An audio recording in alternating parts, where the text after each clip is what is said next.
This morning on The Blend, we have back with us Carrie Rasangana from Capital Area Michigan Works. Good morning.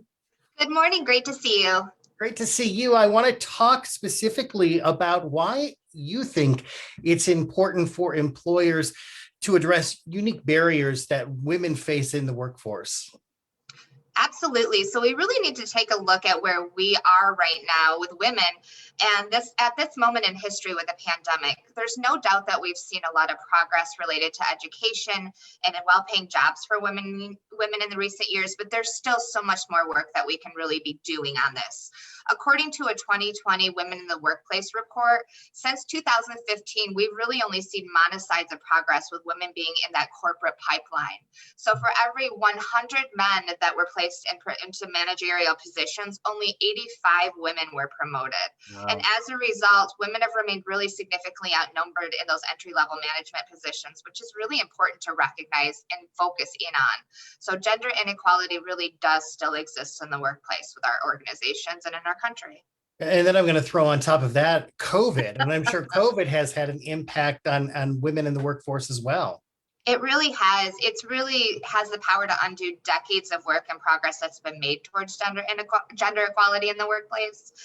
And we know that according to that same report that I just cited, 1 in 4 women are in danger of downshifting or entirely leaving the workforce due to the pandemic. Wow. And what we're also failing to acknowledge is that many of the women who are losing their jobs primarily are women of color. And it's really essential to recognize that all women are not experiencing the same impacts from the COVID pandemic. So we also know that we need to measure the impact of that pandemic, and we won't be able to do that for at least a year to really see how it's affected finances and livelihood. Wow, interesting. So how can businesses and leaders in our region encourage and support working women? Yeah, so really, I think we need to start by looking at our processes. And if we've changed those since the pandemic hit, have we looked at what we're doing and how we've maybe modified or changed that? And have we communicated that to the staff that we are engaging with? Helping them to understand and manage their productivity can help them better have that work-life balance. The other thing I think is really important is to really make sure we're checking in on our employees. It's a simple thing, but just checking in to see how they're doing can help us understand what they're dealing with right now, so we can support them. Good information, kind of, startling information as well.